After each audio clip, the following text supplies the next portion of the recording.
Chapter 49. There were several other names read out after mine, but they were a blur. I'd been failed because I was too slow. There was no fanfare, no quiet words of comfort, just the DS coldly ushering those of us who had failed to the woods and to wait for dawn. It was the worst sinking feeling that I had ever felt. Everything I had worked for, gone. Just like that. All that sweat and effort and pain, for nothing. A failure, a loser, a scug.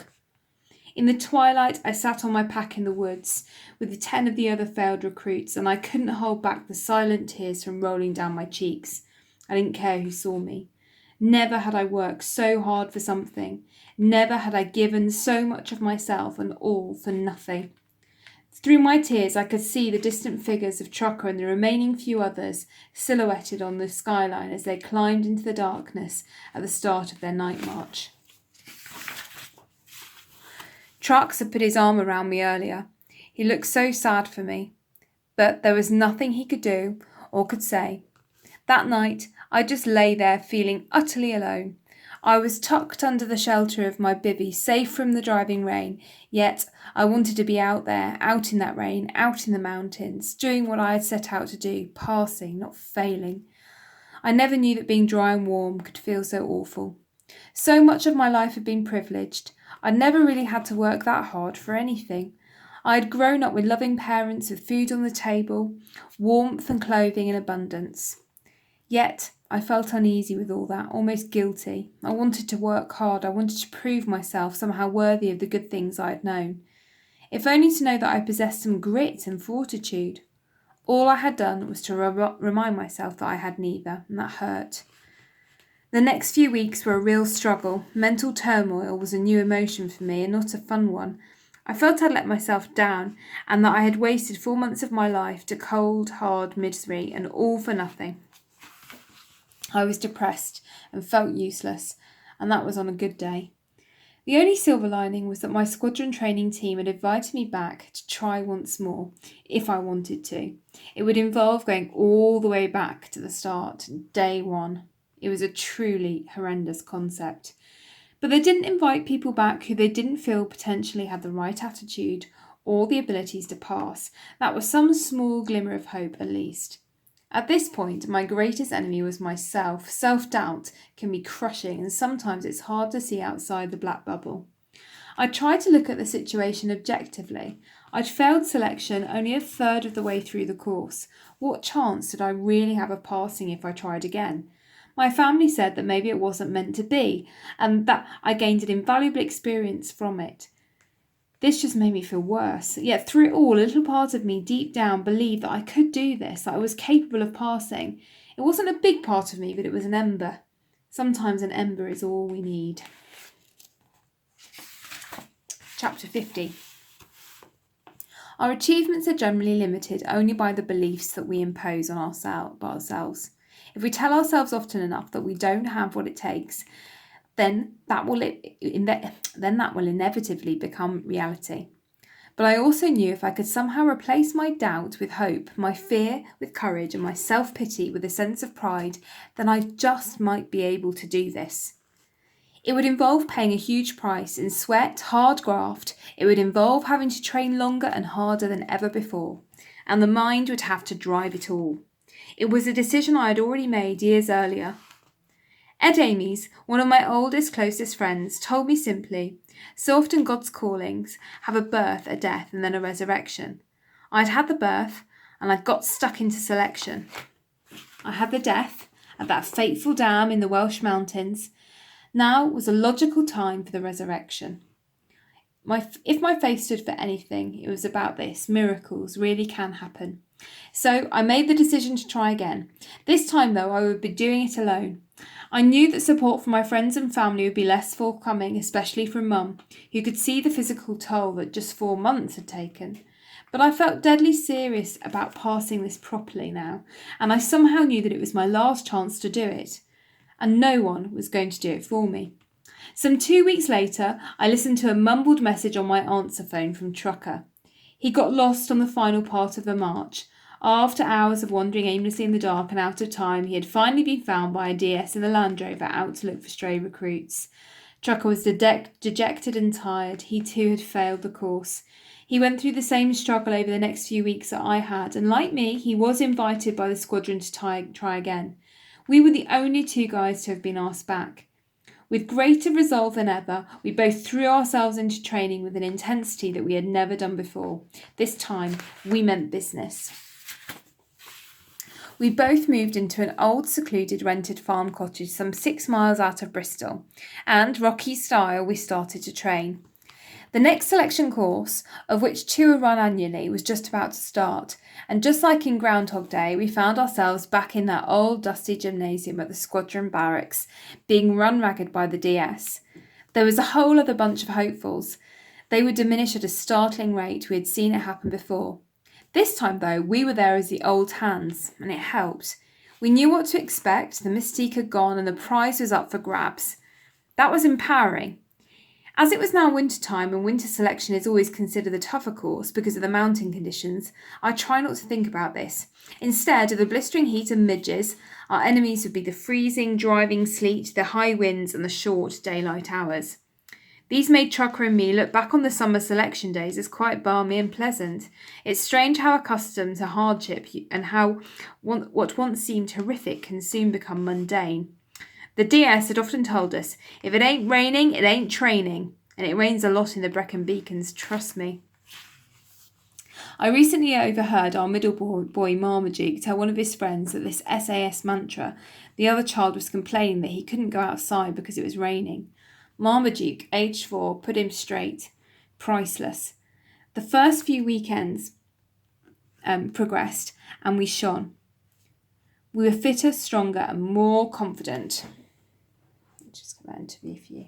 We were fitter, stronger and more confident than many of the other recruits. But the winter conditions were very real. We had to contend with winds that on one weekend exercise was so strong on the high ridges that I saw just one gust literally blow a whole line of soldiers off their feet, including the DS. Our first night march saw one recruit go down with hypothermia.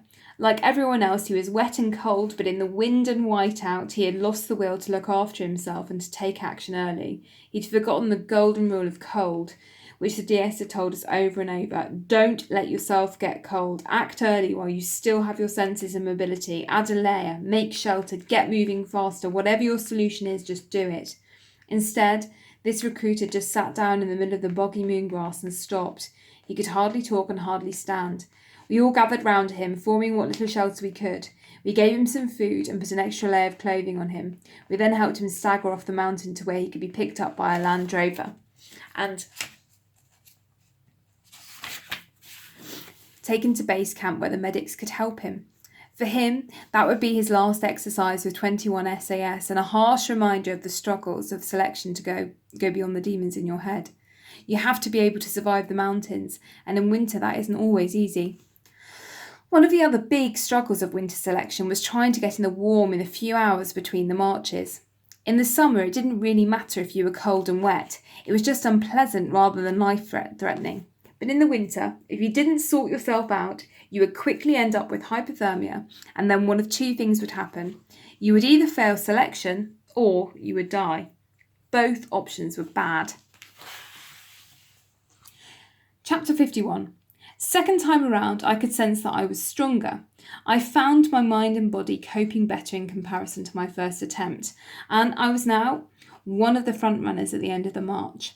As the selection tests and weekends progressed, we were taken more and more difficult and mountainous terrains around Wales. Black, featureless peaks, endless hot bogs and desolate old quarries.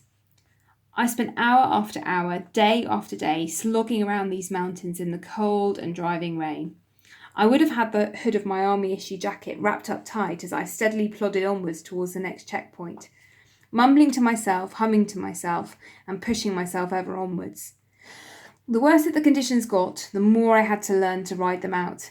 It's a learned skill to roll with the punches and to keep going. I made that my mantra. All of this was slowly becoming second nature to me. Here I am again, waist deep in another swollen mountain stream, wading through fierce white water.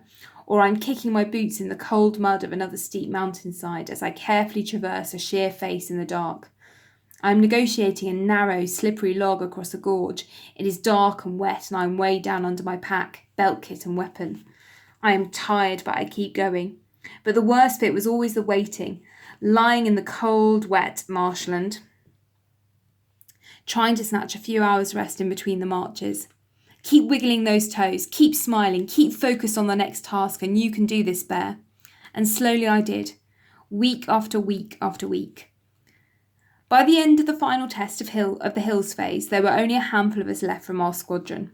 It included both Trucker and myself, plus several others. We'd done and we'd been through so much together, and we all felt like brothers. It was a powerful feeling. We'd seen each other at our lowest ebb, but somehow the 5 of us had prevailed. Each of us had waged a private battle and this had forged in us a pride and a togetherness that it's hard to find in Civvy Street. But all of this had only really been preparing us for the rigours of test week. This was a week of back-to-back cross-mountain marches that were the culmination of all physical tests for both the regular and the reserve SAS, and it was a brute. But pass it and you were through the first phase of selection.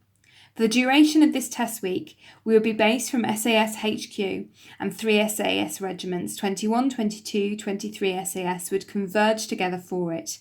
We would have to cover a crazy number of miles across mountainous terrain, carrying ever-increasing weights, and always against the clock, test conditions. For the regular SAS, test week is where they lose the majority of recruits, and it's 100% effective in testing even the fittest soldier to their limit. Each and every day, the numbers dwindle as more and more hopefuls fail to make the time required.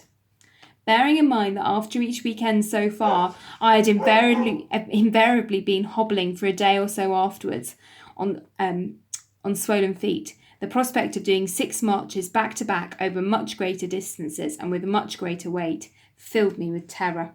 I just had no idea whether I could manage it. At the end of test week would come the hardest test of all. After 5 days of solid marching, I would have to complete the mother of all marches, named endurance. It's a good description. The distance of the march was far, far greater than anything we had ever done before, and it was measured as the crow flies, not taking into account elevation and steepness of terrain. A map mile is very different to an actual mile, which involves going up and over 3,000-foot mountains, through bogs and across rivers. We would also have to carry 55 pounds of pack, plus weapon, water, food and belt kit. No wonder I was scared. I had some idea what it would really mean.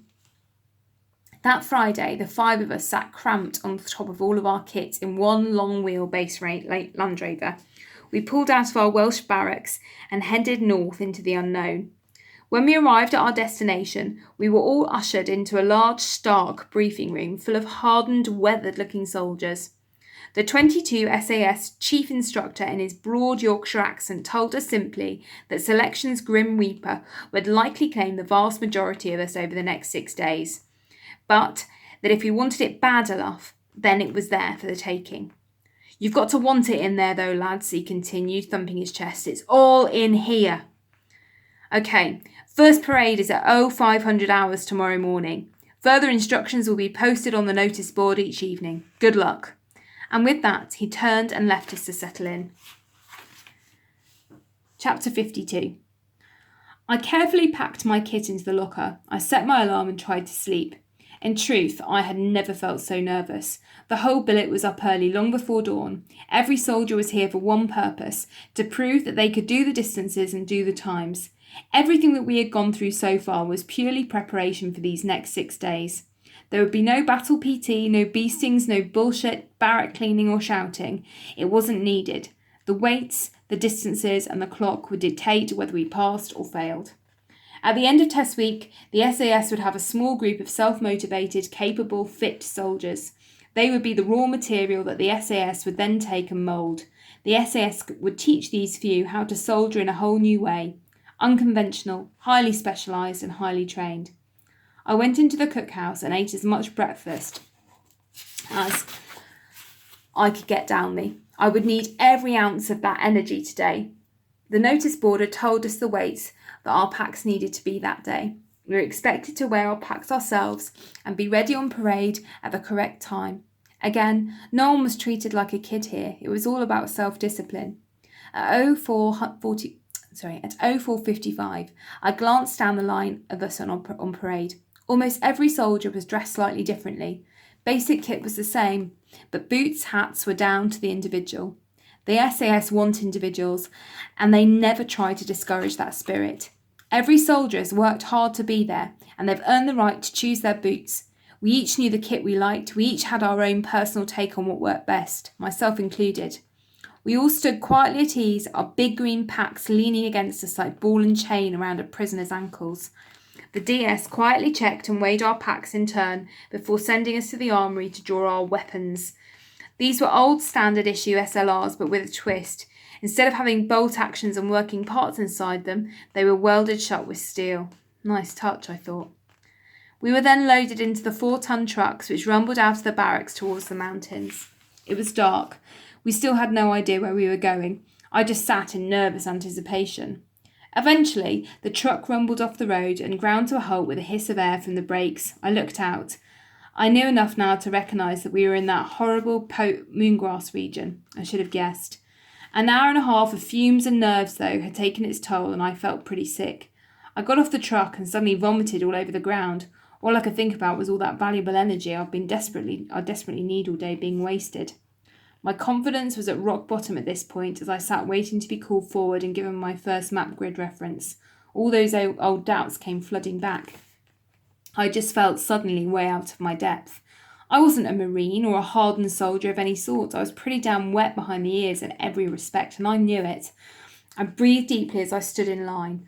Calm. I just needed to start this and get going. Chapter 53. Soon I was off and moving, up the first peak and across the next valley, then crossing a river before mounting up the next summit. A few hours on, I passed Trucker climbing up towards me. He nodded and smiled, and he looked like he was going strong. I set up off the next steep face, scrambling on hands and knees in the wet, boggy terrain. I was soon on what I hoped would be the last leg back. It was only 6 miles, but then I made a bad decision and chose a route that led me into a quagmire of marsh and high grass. I was forced to crisscross endlessly 30-foot deep gorges with rocky whitewater streams pounding through them, and I had to lose vital ground and height to make any sort of progress. I was determined not to lose my hard-earned time, and I pushed on aggressively through the moongrass. I soon saw the trucks waiting at the bottom of the valley below. I just made it in within the time, heaved the weight of the green monkey off my aching back, and collapsed in the back, pleased but dog-tired. Everyone had gone through similar struggles that day, I found out. The route was designed like that, but I had survived. The next day, again, was in moongrass terrain, and once more the notice board had increased the required weight of our packs. We were also now in the part of the mountains I had never been in before. I tapped another recruit on the shoulder as we queued up in the cold winter dawn, waiting to be set off individually at 2-minute intervals. I asked him about the terrain, and he seemed to know the area well. In about 30 seconds, he briefed me on the pitfalls and the shortcuts he had learned. Good lad. It was invaluable intel. Selection was good like that. It wasn't a competition. If the training measure could be proved wrong and all of us passed, he would have been the first to celebrate. The SAS aren't restricted on how many recruits they can pass. They are only restricted by their standards. I set off fast. By now I had walked so many miles of this moongrass that I was actually growing strangely accustomed to the harsh terrain. That day I finished well despite the torrential rain that had beaten down on us unceasingly. I stretched off in the back of the trucks and chatted to the other lads on the journey back. I was gaining in stature and confidence. By the morning of the next day, I noticed a few less trucks. I had heard that quite a lot of the recruits had already been binned. They had either got lost, been beaten off by the weight of their pack, or failed to make the time. It was hard to keep track of, but the notice board listed the recruits left on the course each evening, and so far my name was still on there. I wanted to stay the grey man, no dramas, no fuss, just do the job, keep within the time and stay on the list.